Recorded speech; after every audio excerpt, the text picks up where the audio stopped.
Wonderful. Okay, so let's get started. Good afternoon, everyone. My name is Jinan. I'm the National Organizer at ADC. It's been a while since I've hosted a webinar. We've had a really busy, I think this is the 6th week of our September 11th, 20th anniversary virtual symposium. For those of you who tuned in before, you saw that we discussed different things like immigration, national policy, anti-Arab, anti-Asian bias, media portrayals after 9/11. And we are concluding today with our segment on organizing and activism post 9/11. For me, you know, it's very hard to believe that it's been 20 years since 9/11. I was a sophomore in college, so I was very much an adult and very much aware of what was going on at that time. I used to wear hijab, so I was wearing hijab at the time, and being visibly Muslim in a small town in Ohio was definitely a challenge and a struggle. And the years that came after were very formative, specifically in the ways that I began to advocate for my community. So I know that everybody has their stories, everyone has their journeys, and I know that our community came out much stronger post 9/11 because we pretty much didn't have a choice, and we needed to advocate for ourselves because no one else was going to do that for us. And we all know that post 9/11, although a lot of people like to refer to it as being targeting only Muslims, we know that all brown people were targeted after 9/11 because of the ignorance and misinformation and people being basically combined into one group. And so it's important to hear perspectives from the South Asian community, you know, other Black and Brown communities who also suffered in post 9/11 times, and as well as, you know, continuously for the last 20 years. So we're going to jump right into it. I'm going to introduce our speakers today. We are extremely lucky and humbled to have 3 wonderful community leaders, all of who have done such wonderful work for our communities in different spaces. Our first speaker is Deepa Iyer, who is a South Asian American writer, lawyer, and activist, and currently the Director of Strategic Initiatives at the Building Movement Project, where she curates Solidarity which provides trainings and narratives to build deep and lasting multiracial solidarity. Thank you, Deepa, for being here. We also have with us today Fahd Ahmed, who's the Executive Director of Desis Rising Up and Moving, otherwise known as DRUM. And he is the Legal and Policy Director at DRUM and has ran the End Racial Profiling campaign and brought together coalitions working on Muslim surveillance, stop and frisk, to work together to pass the landmark Community Safety Act. So thank you, Fahd, for joining us. And last but not least, Rasha Mubarak, who is the founder of Unbought Power, an organization that works to train and build people power and advocate for community issues through legislative power. She also is on the board of Muslim Women Organizing in Orlando, a great organization that empowers young Muslim women to get involved in all aspects of civic engagement and movement building. So thank you, Rasha, for being here as well. And so today we're going to talk about organizing and activism in our community post 9/11. And we know that our community, you know, the attacks on 9/11, for us as American Muslims and American Arabs and South Asians, you know, there was a duality to it. You know, we were American first and foremost, you know, born and raised here. You know, our lives were here, our families are here, you know, our parents' careers, most of our parents were probably immigrants. And so I know that it was a very difficult time, especially for me personally, to be able to mourn properly, because especially that very first day I was on campus in school, and you know, the attacks were happening. I'm an American, so I'm worried what's going on to my community in the United States. But at the same time, the rhetoric around who it possibly could be also made me a target. So am I mourning it? Am I defending myself? Am I trying to protect my friends? Am I trying to check on my parents? There was a lot going on for us that day.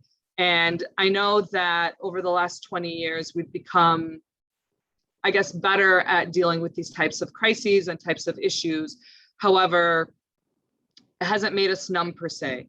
And so I want to pass it to our panelists for our first round to basically just discuss, what your sentiments were on 9/11 and, whether or not you were organizing already at that time. And then if not, what prompted you to start organizing in your community? And if you were, how did that change once 9/11 happened? So we'll start with Deepa. Thanks so much, Jinan, and it's great to be here with Fahad and Rasha, and thanks to everyone watching. It is really hard to believe that it's been 2 decades since 9/11, as you said, Jinan, because it feels like yesterday. And for myself, I appreciate that question about how we kind of got into some of this work. So I had already been working primarily in Asian American communities prior to 9/11. It worked with both national and local organizations in the DC area that were focused on civil rights. And when 9/11 occurred, I was also at the time volunteering with a very nascent organization, which turned out to be South Asian Americans Leading Together, an organization that I worked at for a decade after 9/11. And so some of this infrastructure was in place, but honestly, so much of it was developed in the wake of 9/11. And so for me, the sentiments on that day, I was living in Washington, DC, and so experienced sort of being evacuated from the building where I worked at, and also lived very close to the Pentagon. And so experienced, seeing the plumes of smoke coming from the Pentagon building and feeling really unmoored in terms of all the ways that you talked about, not knowing what had happened, not understanding the context, but recognizing that everything had changed and there would be a pre and post that day. And within sort of hours of the attacks, a lot of us talk about sort of this double grieving, recognizing that our community members were being targeted for backlash in many different ways. So that sort of prompted a lot of the work that I did afterwards in terms of working with South Asian Americans and our allied communities. Wonderful. Thank you so much. Fahd, what about you? When on the day of 9/11, I was in Pakistan. It was my first trip back. I had been undocumented in the US for many years. Was able to get legalized, and then had just got my citizenship in the summer of 2000. And it was my first trip back for my brother's wedding. And I think what struck out to me was my family members being split. Half of the family members saying, you can't go back home because they'll target you because you're a Muslim. And the other half saying, you need to get out of here because they're probably going to just bomb us. And I think, for us, I think Jinan, similarly to the way you laid it out, thought of sort of 3 levels of impact. Obviously, we lost people in the attacks themselves. Then there was a backlash that was within the US, and the targeting of people within the US. And then there's the global backlash, which is the most intense and the one that is oftentimes minimized or forgotten out of conversations, as if the day-to-day realities of our communities here in the US are disconnected from the realities and lives of our communities back home. And so for me, I think that was just sort of all of what was going through my mind. And we had already been doing visitation with detainees in detention centers before 9/11. And so it was just kind of we had to expand that program exponentially. We went from visiting 30, 40 people to really managing about 400 people in the post 9/11 period as a all volunteer organization. And I'm sure we'll get a chance to talk more about the details of what that looked like. Mm-hmm. And the reason why the number rose so exponentially specifically was because they started targeting the brown community in New York? Yeah, this was like we call them the post 9/11 sweeps. I think the government, by their records, they say 1,200 men were picked up. Our account is that it was probably a little bit more than that. And so at least in the New York, New Jersey area, probably at least 1,200 men were picked up. South Asian, Arab, Muslim, and then Muslim looking. So that we also encountered a bunch of Panamanians and Dominicans inside who just had police called on them because they looked Muslimish. Wow. Thank you. Rasha, what about you? I know you were in high school on 9/11, so a little younger than us, but I'm sure that you were still an activist in your own right, being Palestinian American. But did anything change for you specifically after 9/11? Yeah, assalamu alaikum, everyone. So great to be with you all in the community. It's been a while seeing some of y'all's faces. And thanks so much, Jinan, for really facilitating this conversation. And more than that, how critical it is to really reflect and how do we move forward after 20 years. I was a junior in high school, and it was a very traumatic experience because I was already activated in the community as like the Arab American Community Center's youth coordinator or doing Palestine rallies. But very quickly, we realized that we became a target within our own schools, our own grocery stores, our own neighborhoods.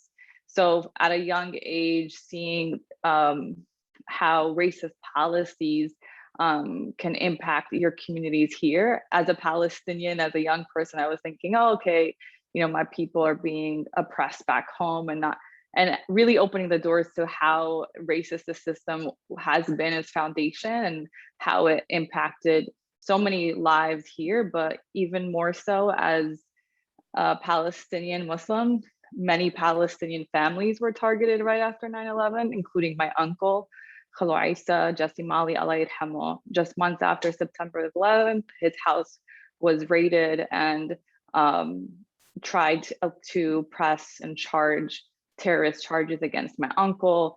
And he was someone in the community that people followed his lead. So it was definitely a quick message to the Muslim, Arab, Black, and Brown communities that if this can happen to someone like Jesse Mali, it can happen to anyone.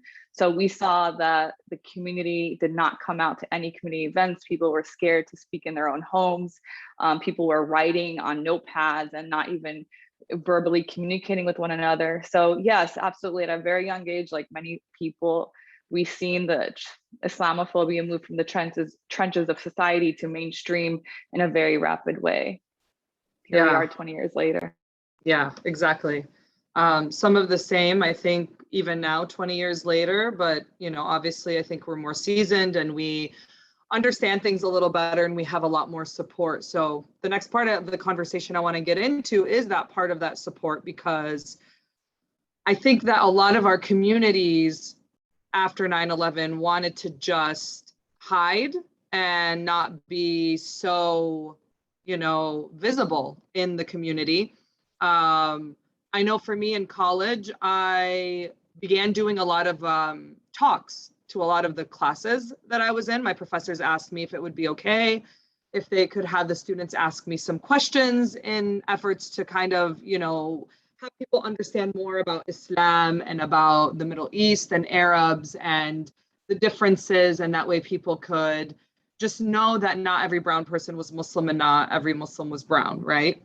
And it got to the point for me where it was so many requests by a lot of these professors that I went to our MSA on campus, the Muslim Student Association, and asked if anyone else would like to help me in doing these presentations, and they all refused. They did not want to get involved. They did not want to be front and center. They did not want to be vocal. A lot of them really were trying to retreat into themselves and not you know, put their Muslimness or their Arabness out there. The fear of backlash and the fear of you know, retaliation. People just did not feel safe enough. And while I could understand that, for me personally, I mean, like I said, I used to wear hijab, so I was very visibly Muslim, but I never felt, you know, that the people I was speaking to, you know, either despised me or, you know, hated me. A lot of them asked like really great questions. And I thought that it was important as Muslims that we go out there and we talk about these things. But a lot of communities were scared. Even my parents at one point were like, maybe you should kind of reel this back. You shouldn't be so visible.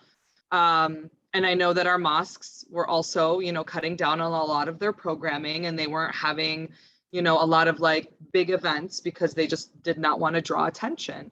There was a lot of fear. We hired security around our mosques. So I want to know like your thoughts in your communities, because you all were in 3 very different communities at the time. Obviously, New York, we know, was targeted with a lot of policies. Washington, D.C., I'm sure there was a lot going on as well because it was a site of one of the attacks. And then Florida, because, we know Florida tends to be very conservative. And so let's start with you, Fahd. Can you tell us what the community's response was? Yeah, I think, like for us, because we were so deeply involved in the work, like there's like multiple phases. What happens in the immediate days after 9/11 is distinct from what happens in a few months, and then what happens a year later and onwards. But I think to like sort of like try to generalize it, the most common reaction was to sort of like shrink into ourselves and to hide and to like try to minimize ourselves. But which I think, you already talked about, but there was also another response, which was to become more patriotic than existing Americans. Mm-hmm. And a lot of people in our communities, and it, like I think like the simple manifestations of it were like flag pins, people wearing turbans or hijabs or headscarves made out of the flag. At the same time that flag was being used to wage wars on some of our home countries. Yeah. But then there was also other things of, we had community leaders who promoted that young people in our community should join law enforcement. Young people in our community should join the military and help defend this country and fight for its wars. And then, like op-eds and like whatever, like all sorts of things, which really were like aimed at like sort of trying to prove that we are more American than Americans themselves. Yeah. And I think the 2 things that stand out to me about that dynamic is how in contradiction it was to what was actually happening to community members. We were visiting like 400 to 500 people that were being detained at Passaic County Jail. And people, like when the photos came out from Abu Ghraib, that was happening in Passaic County Jail in 2001 and 2002. Detainees being paraded around naked and have dogs stuck on them to intimidate them. I remember talking to 15-year-old kids about whether they should drop out of school or not because their family can't pay rent because the father or the uncle is in jail now for 8 months. We had people that died while they were in detention. We had people that self-deported themselves or their whole families. And the community leaders, when they would engage with law enforcement, when they would engage with media, they made no effort to highlight these dynamics. And this included religious community leaders, they included ethnic community leaders, and included even some of the organizations that framed themselves as like civil rights organizations for our community. Mm-hmm. And it was just so much in dissonance with what was actually happening on the ground with people, and then in all the ways that their lives were being devastated here, and then of course looking at it globally on a global level in particular in Afghanistan, and then eventually in Iraq and many other places. Mm-hmm. Yeah, absolutely. And then I'm sorry, just the last part is then there's the third trend, which is the folks that tried to resist. And we found that support initially, like I think for our communities, it was the people being organized at Drum, and it was the African American imams. Mm-hmm. And that was it. And the rest of our allies were Black and Brown, Black and Latino communities and Asian communities who had already been involved in struggles. And it wasn't until several years later that like other parts of our communities actually became part of the resistance and struggling against what was happening to our communities and the system as a whole. Yeah, absolutely. And I think a lot of our communities saw the exact same thing that you mentioned there. Rasha, what about you? How did the Florida community react, and what was it like organizing at that time? Yeah, I mean, the Florida community was obviously scared. There wasn't, a CARE present civil rights organization that focused on Muslim civil liberties at the time. So, when my uncles was detained and brought to, these courts, at first you saw the Muslim community come out in the masses, right? And they took over the streets. They did this congregational prayer. And soon after, because we understand that people follow the lead of our leaders, one of the local imams, out of fear and basically distanced himself from my uncle at the time because of this fear that was injected into these Muslim leaders, these masajid, and the streets were empty right after that. So it was very disheartening. It was probably one of the biggest struggles that we had in the community, was because people were scared that even though they were innocent, that somehow they would be also impacted by these policies. Obviously, the Islamophobia and the anti-Muslim bigotry was high in schools, in college campuses, but also just, you saw the sisters in hijab start transitioning their hijab into caps, hats, something that is less Islamic or Muslim looking or appearing. We saw that Black and Brown communities were also impacted, whether Muslim or not. There was probably a lower count in the masajid. So I think that right after 9/11 and 9/11 attacks is that we've seen not just the politicians and local elected officials exploit the Muslim community in waging wars of like now, 85 countries, but how our community members, they fell into this fear, and not so much out of intention of harm, but we also understand that intent versus harm is joining these task forces called like building the bridge or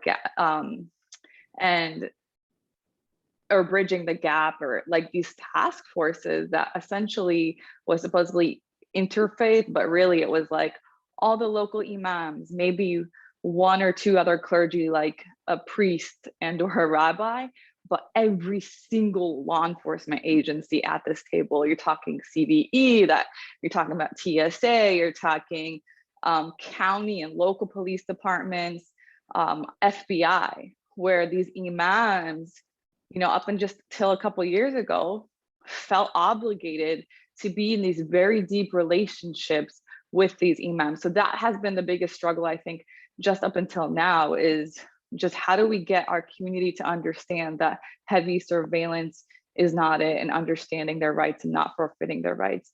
So definitely after 20 years, there's a lot of education, resources, and tools out there, but the work is still needs to get done. Yeah, absolutely. I agree. Deepa, what was your take after the attack, especially, being here in DC? And we know that DC, obviously, it's very like policy centered, it's very like political, but then you have like, Northern Virginia and Maryland, when there's like a lot of Muslims and a lot of Arabs that live in the area. So how was it at that time? Yeah, I guess I'll kind of take that question in two ways. I think that one of the things that I noticed right away is that at the kind of federal level or at the policy level, there was really very little infrastructure when it came to definitely South Asian communities, but also Sikh communities, many of which were forming sort of in the wake of 9/11. And so at the time of 9/11, I was actually working at the Civil Rights Division at the Department of Justice. And one of the things that many of us who were South Asian, Arab, and Muslim and Sikh lawyers tried to do was to actually ensure that folks knew what their rights were and that there was some vehicle to do intake of the civil rights violations that were happening. And so there were ways in which there was outreach like that happening at the federal level. And what I noticed on the other side of it was that there weren't enough groups to be at the table, to sit at the table, not in the ways that Russia is talking about, but in the ways of talking about civil rights, right? And civil rights advocacy and saying, you know, our communities, our school children are being bullied. What is the education department doing about that, right? Or we're seeing airline profiling of Sikhs and Muslims. What is TSA going to do about that? And so those kinds of, the lack of infrastructure at the federal level when it came to civil rights advocacy was very visible. Mm-hmm. And I think that's one of the differences, obviously, we've seen over the last 20 years, right? Where we have seen organizations build up their policy chops to be able to advocate for communities. On the local end, you know, like I left the government very quickly, recognizing that there was no way to do outreach for a federal government agency that was also on the other side implementing policies like special registration, and started working at a local Asian American organization in DC. And one of the things we did was to respond to special registration, which was, I'm sure everyone knows, the program that required people from men 16 years and older from Muslim majority countries to report to immigration authorities. And when they did so, they had to subject themselves to invasive interrogations. And about 83,000 people were held in detention and about 13,000 were deported. And I remember kind of going to these special registration clinics at, say, the Muslim Community Center in Silver Spring, for example, and really seeing the ways in which folks had very little recourse, and the decisions, right? Do I register or not? Is not really a choice. And so these kinds of decisions that people had to make, understanding that if they complied with that policy, it would likely mean that they would be separated from their family members, that they would potentially be deported. They would be in situations like what Fahad talked about in detention.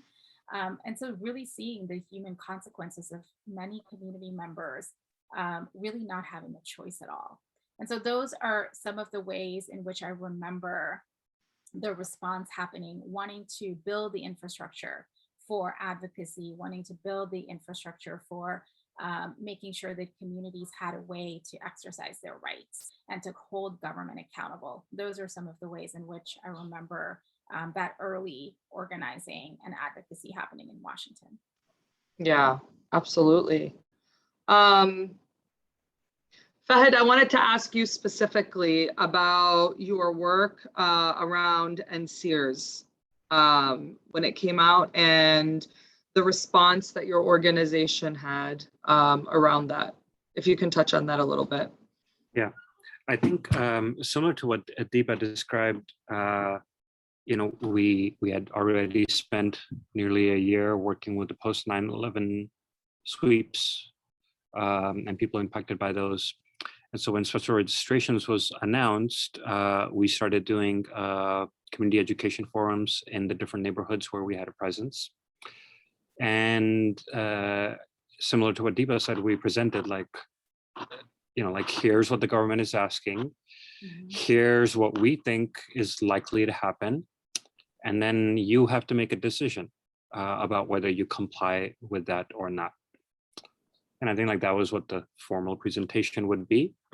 And then informally, once the presentation was over, and like I think we would share our personal opinion, which is largely that we don't really see how this is beneficial, and we don't think it's worth the risk. Mm-hmm. But you know, people were afraid, and again, they were getting mixed messaging from community leaders who, I think, as Rasha talked about, like, there's some community leaders did things because they were afraid, and this was just what they could figure out was the best thing to protect themselves and protect their communities. And then there were some community leaders who I very frankly think are just compromised, are politically, ethically, morally compromised, and so they encourage people to do things when they knew that it would harm them. And then when the special registration days of registration would come, particularly we used to mobilize outside of Federal Plaza and talk to people while they were online.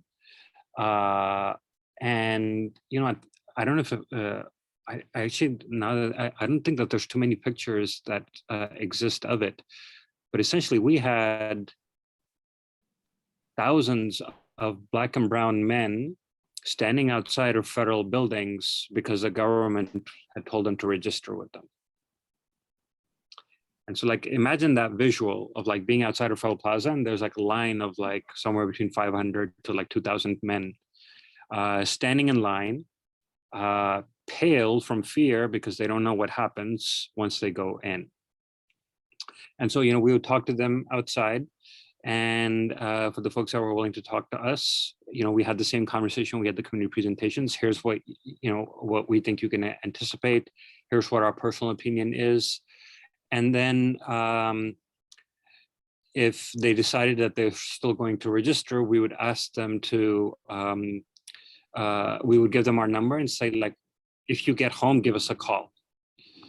And if you don't get home, then we will know that you have been detained and we will follow up. Give us a number of like whose family or like who we should follow up with. And, in a significant percentage of those contacts, like we would have to follow up with their family or with their contacts. These people were then detained. And then, as I mentioned, that like, it's not just them being detained, it is the impact also exists on their families, on their communities, on children that are now having to drop out of school in order to like sort of work and pay the bills. Some of these folks went in, they got interrogated, and then they got detained briefly, and then they came back out. And this was, by this time, like the infiltration and surveillance of our communities was in full swing. And so then they became flagged within the community as, oh, you got detained, but then you got let go after 2 days. Why did they let you go after 2 days? Because you agreed to work for them? Or, and so then the mistrust created by the surveillance and the infiltration just push our communities to turn on each other. Yeah. And it really set changed the whole culture of our communities that particularly I think for Muslim communities that like we're still dealing with in terms of how open people are to each other, to new people that come into the community, and to having like deep political conversations, which I mean, if you know any of our people, like our folks who love talking about politics, but all of a sudden like that became taboo or became too risky because you didn't know who was listening, what they're doing with the information, how it's being perceived or misperceived, and then like going to be misused against you.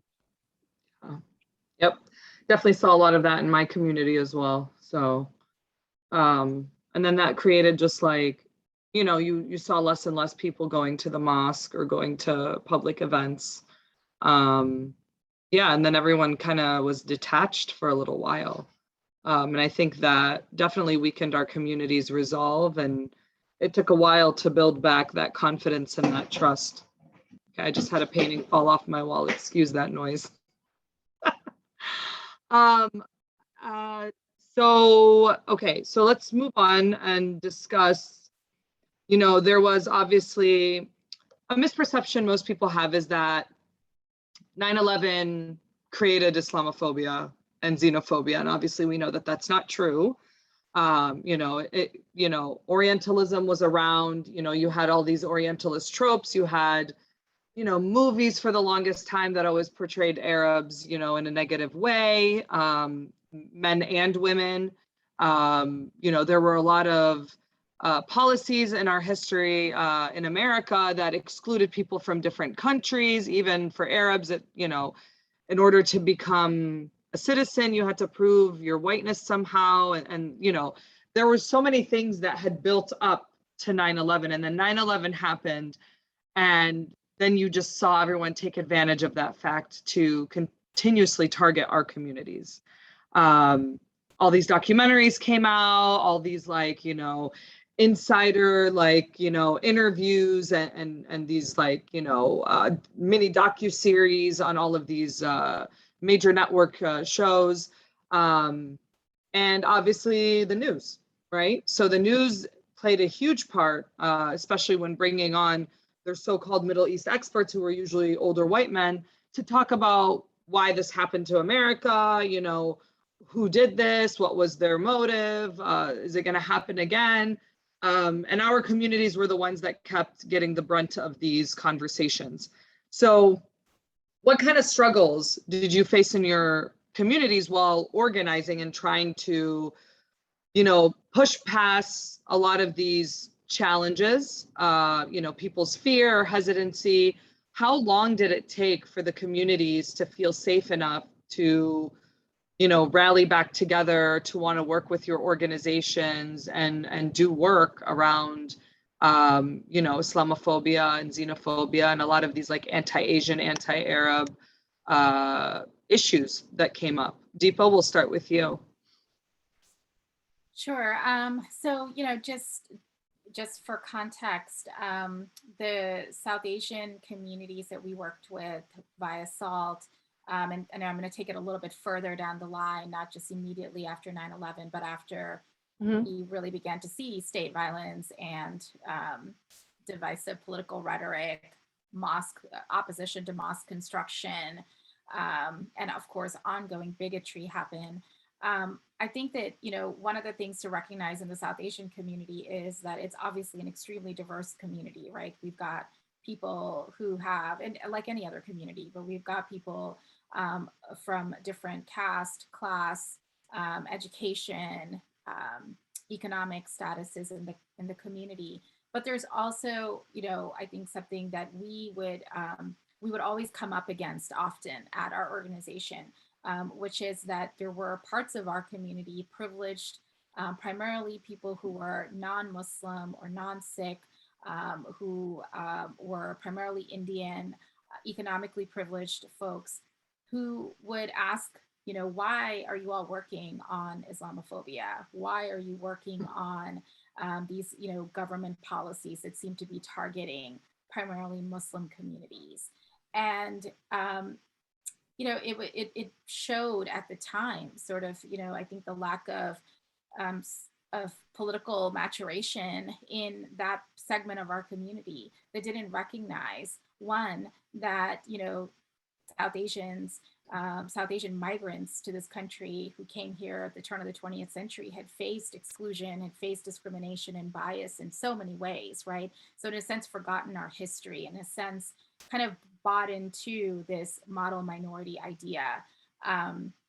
And so it took some time for us to actually push against those biases internally. I'm not even talking about all of the external issues that existed, but a lot of our work was also about, you know, doing political education, doing community-based conversations, talking about solidarity, talking about community history, really trying to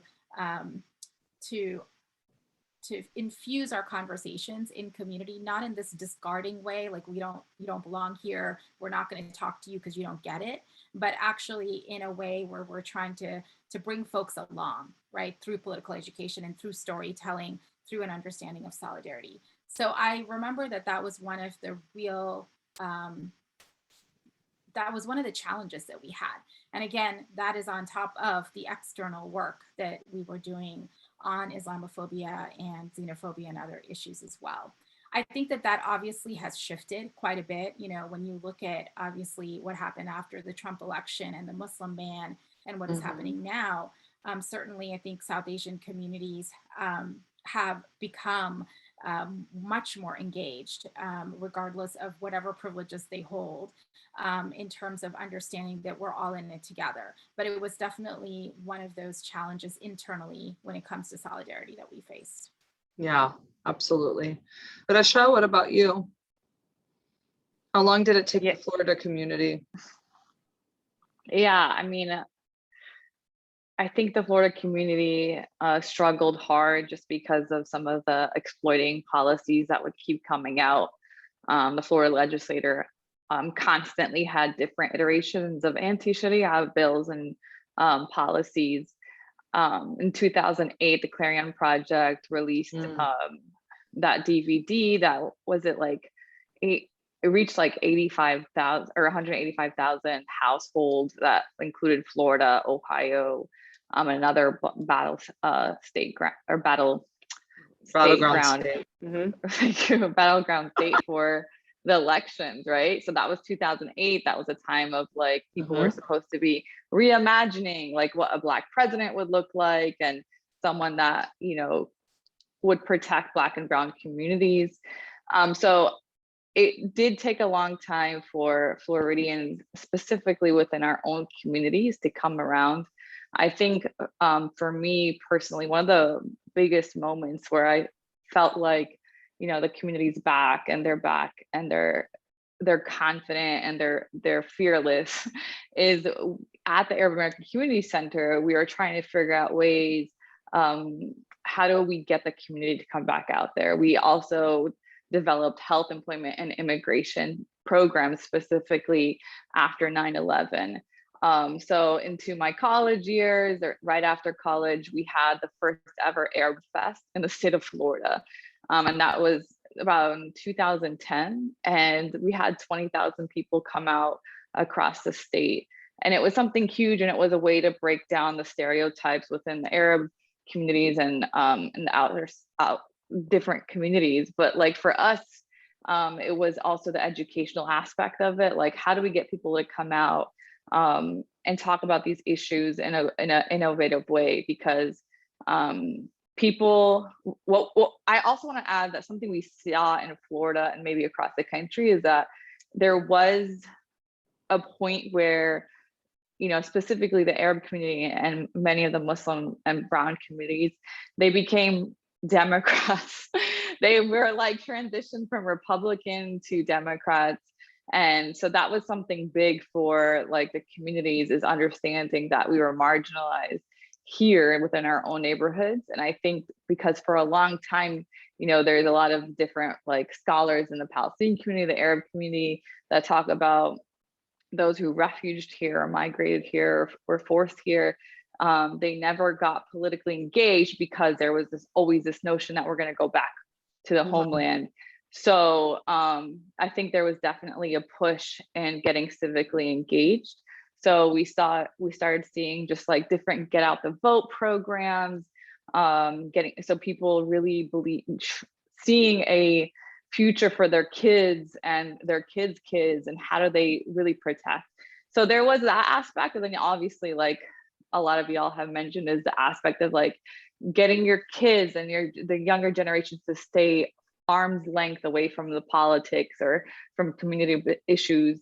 So that, I think Floridians are still coming a long way. We still have a lot of normalizing of just different CVE programming, normalizing, you know, Zionist programs, because people think that, you know, there's always like the clean or dirty shirt. So we have to be in relationship with these people that are Democrats specifically because they're fighting for our issues. So we're seeing also ostracizing and isolation of some of the issues like Palestine that are deepest to us, where because of this fear of like Islamophobia, they're willing to become compromising on this issue. So I think Florida has a long way to go, but it has come a long way since post 9/11.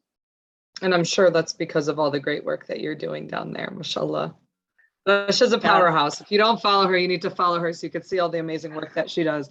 Florida's not an easy state, so you need to get your props, because I mean, they just keep coming out with all these policies, you know, like just shutting down everything, regardless of whether it's targeting specifically Palestine or Muslims, like, I think the one thing I would add to that, and Jeanette, I appreciate you giving my flowers, but like, obviously I live in Orlando. So when the Pulse shooting happened, there was a fear of increase in Islamophobia. And this is where it gets dangerous because of the post 9/11 policies, like no-fly lists.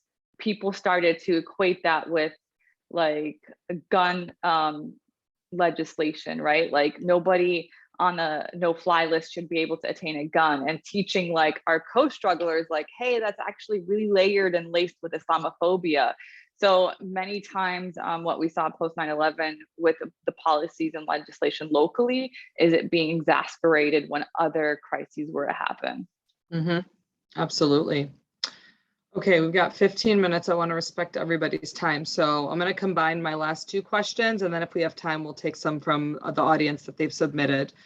The conversation has been amazing so far, and I know that, a lot of us have dreaded this anniversary because we know that, it's going to be all over social media, and, social media wasn't really big back then. Like we didn't have Twitter, and, Facebook, I think, had just started to come out in the early 2000s. But, now you have a lot of these, you can do TikToks and you can do videos on Facebook and you can do Instagram reels and all of this stuff. So I'm expecting a lot of people to have hot takes, and most of it's probably going to come from Gen Z, who wasn't even around. No offense, Gen Z, but, for me, like, obviously it's a very reflective moment for all of us. Like we look back at the last 20 years and we've seen that our community has grown so much. And I, for one, am extremely proud of the work that we've been able to do in our community, especially over the last 5 years, because, the 2015 primaries really brought about something for us to overcome with a lot of this rhetoric against our communities from who would then become President Trump. And so for 4 years while he was in office, our organizations also continuously worked on a lot of the policies that he kept throwing at us. And it was an exhausting 4 years. And I know that a little relief came with the election of Biden, but obviously it's not, any better. We've seen what's been happening all around the world and what's been happening at home with the policies that he has. And it's still just as much work. So we know that regardless of who's in office, we're always going to have to fight. So let's talk about some of the good that we've seen in our community, post 9/11, 20 years later, what it was then, and then where we're at now. And then as well, what do we see going forward from today? The anniversary is on Saturday. Do we feel that we've reached a point where we're good, we're stable, we're settled, we have like a good way of approaching, crisis management when these things happen? I know that ADC is part of a lot of different coalitions. So if anything happens, whether it's like a new policy that comes out or an attack on immigration or, First Amendment speech, or if it's, BDS, Palestine, whatever the case is, we have our coalition. We know what we're supposed to do in these instances. We can send out a press release. We put together a protest real quick. We spam social media with all of our campaigns and toolkits. So I feel like we've got good footing, but I know that there's always room for improvement. So I would like to hear from your point of view, what you see going forward and whether or not you feel that we've come a long way since 9/11. We'll start with Fahd. All right, I'll start with what I think we have gained, which is, I feel like that politically, the level of sharpness and criticalness that exists, not only amongst like upcoming activists, but even like I think more broadly in our communities, is so much more advanced than it was 20 years ago. People being critical of militarism, of American exceptionalism, people understanding or striving for understanding why racial justice is important and why alliances to other communities is important. Understanding how the dynamics that exist within our community of misogyny, domestic violence, homophobia tie into these external issues of surveillance, of racial profiling. So I think like, that part has been amazing in the amount of growth. And I mean, it's been some time since we gathered together in person, but, like the gatherings that we have had, it's pretty surprising to sort of see like younger activists being so much sharper when like sort of like putting out some of those views would be a very lonely thing to do 20 years ago. I think, and then I think that's accompanied by a growth in advocacy, organizations, service organizations, communications work. I would say that I think the one gap that still exists is in just nuts and bolts based mass organizing. There are still only a handful of organizations. If you think about South Asian communities, Arab communities, East African communities, Muslim communities, there are literally only a handful of organizations that are doing mass-based organizing work. And I think like that makes a huge difference. So, like in the previous question around like sort of like, how did you start to fight back? I think for us, Usman Nahid was the first person that went public about the 9/11 sweeps because her husband and her brother were picked up. And she went public on MLK Day in 2002. On the same day, there was 200 detainees that went on hunger strike at Passaic County Jail. And when the caravan arrived, they welcomed them by like swinging t-shirts outside. Like, so that resistance was happening and like people were engaging and trying to link their personal experiences with like sort of like what was happening beyond. But that sort of like development, sharpening, based on people's personal experiences and like cultivating out of it, like that can only happen if you're doing mass-based organizing. And I think like some of the challenges around like trying to shift community leaders or like community folks, sometimes it's challenging when like we're talking to people about like, hey, look, that's what's happening. We should do something about it. Like it's a different dynamic, right? And I think like that gap still remains, that we still, we have grown somewhat. There are a few other efforts that are trying to do mass-based organizing, but there's still not enough in terms of what's needed for our communities, the size, the extent, and the spread of our communities. Very well said. Deepa. Yeah, I would say that obviously there has been a lot of change over the last 20 years, right? I think that we've talked about some of those changes in terms of, as Fahad said, the critiques are sharper. There are people in elected office in various parts of the country, locally and nationally and in government, that can potentially be allies. There are stronger alliances between our movements. I think where we still have a room to grow, and I think some of this is not just on us, it requires, partnerships as well and investments. One is that I don't think that our organizations are at scale yet. I think that most of our organizations are still working in crisis response, and they have budgets of less than, $500,000. They have sometimes staff members of 2 to 3 people. It's just unsustainable to work like that and to continue doing that work day in and day out, year after year. So I think that it's really important that, philanthropy begin to invest in our organizations, not just when there's a crisis, when it's 9/11 or when it's the Muslim ban, but to have like sustained investments, that it doesn't leave our organizations in this boom or bust cycle constantly, so that it's possible to actually hire staff. It's possible to actually know that you can keep the lights on in the office for more than a year. It's possible to actually build out your programming beyond sort of this immediate moment, right? And so that, I think, is, we're not there yet. And, I know just today there were a group of foundations that pledged to raise, millions of dollars for this community.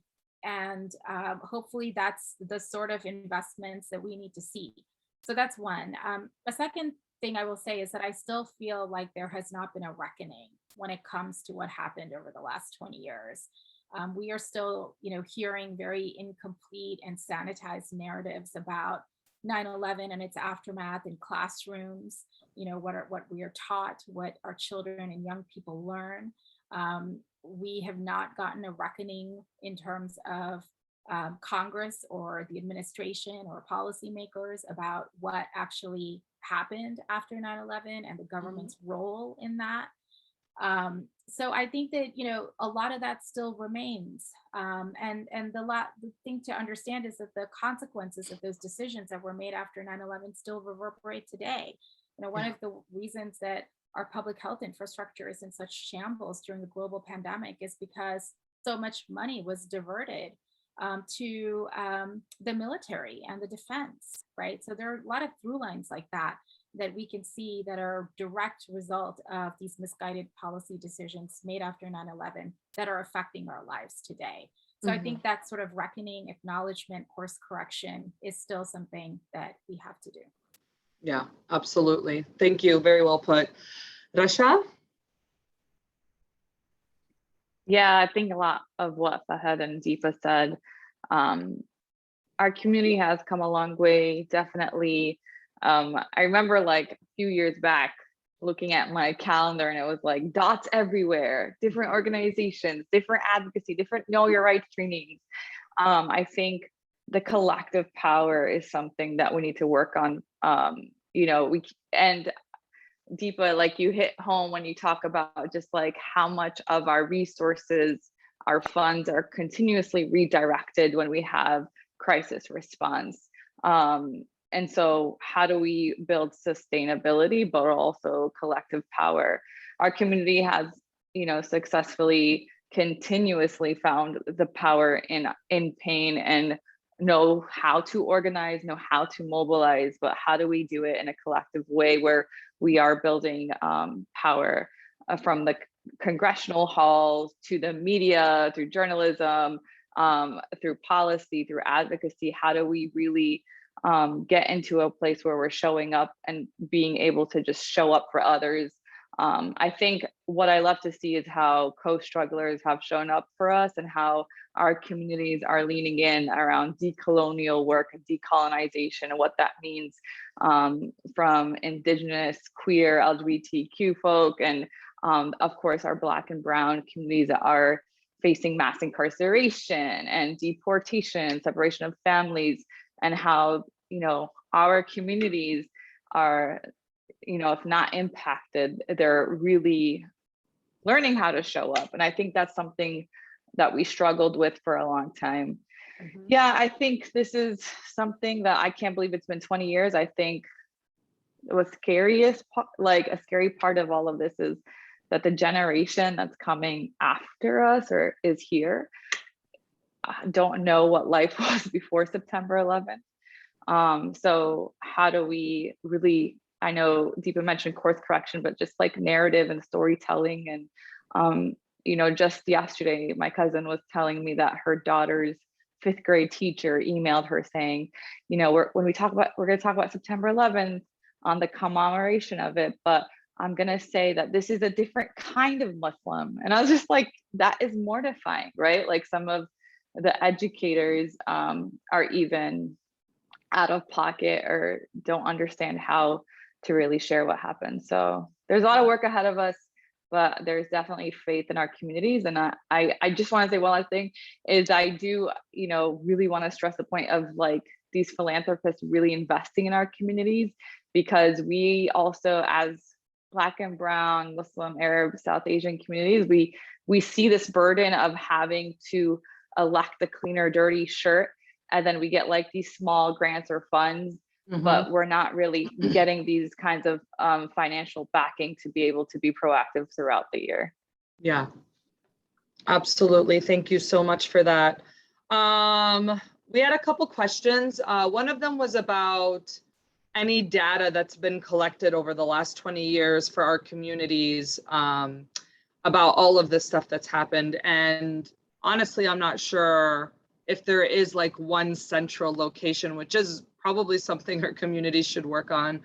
I know different organizations have kept their own data on, you know, people who have come to them for legal advice, people who were detained. I'm sure, Fahd, you guys have a lot of information on that for the work that you guys have done. And I'm sure all the other organizations out there have done it as well. But I don't believe that there is a central location to be able to see the full impact of how this has affected our communities. And this could be something that can be worked on in the future, but as Rasha said, it's kind of hard to work on things when you're constantly playing catch up and trying to find funding just to do your day-to-day work. So that's a disadvantage our community has had to face, and hopefully it changes.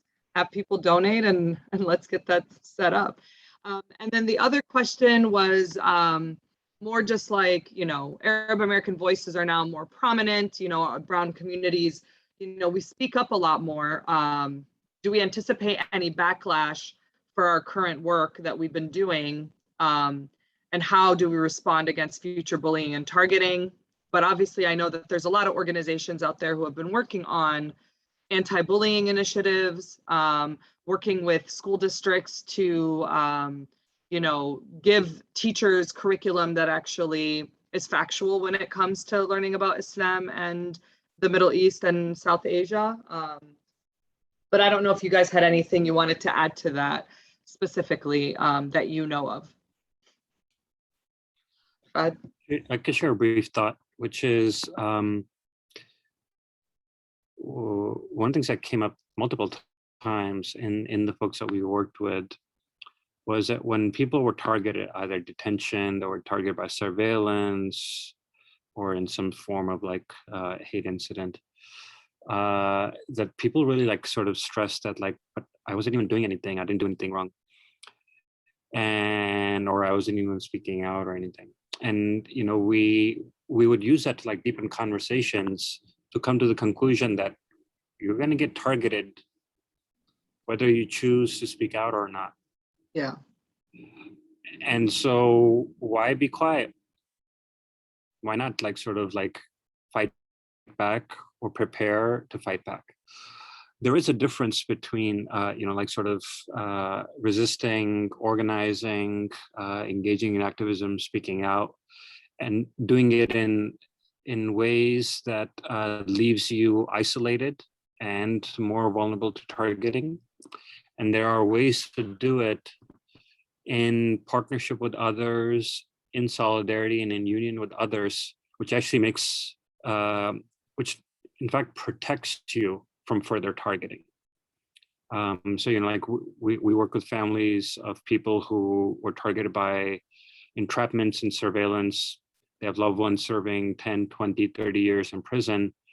And some of those families are the most vocal members of Drum. Mm-hmm. And, you know, police can't fuck with them because they have built relationships with Black mothers whose sons were killed by the NYPD. Mm-hmm. They have built relationships with Latinx and other immigrant mothers and people who, you know, like have lost loved ones to detention, to deportation, or like crossing the border. And so, like, you know, like they get to be known and loved figures, not only within our communities, but in other communities and within our movements as a whole. And I think like that it's that sort of relationship building and showing up for each other and recognizing that our struggles are not the same, but they are united.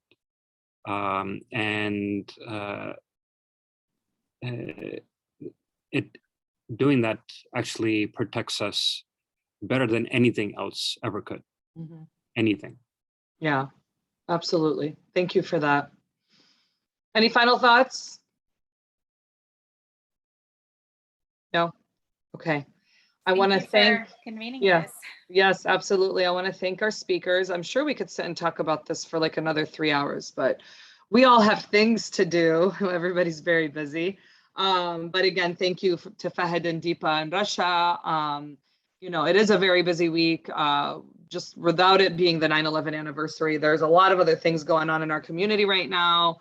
You know, our hearts are with the Afghan people. We know that they're struggling right now. We had a whole lot of Afghans that were resettled in Northern Virginia. So it's been nice to see the DMV area actually come together to welcome them and support them, which has been wonderful. But we also know that that is a consequence of the war post 9/11 that targeted a country. And so we want to remember that it's more than just what we've experienced here in the US. We know that all of our countries overseas have had to deal with the ramifications post 9/11. And we want to continue to advocate and work in our communities to build a better future for the generations that are coming. We want to thank the Rise Together Fund for making this symposium possible with their financial contribution to us. It's been a really, really wonderful 6 weeks talking about how 9/11 has affected all of our communities. We will be sending out a follow-up email tomorrow with all of our recordings over the last 6 weeks, including today's session. So please look for that. It'll also be on our YouTube and on our website.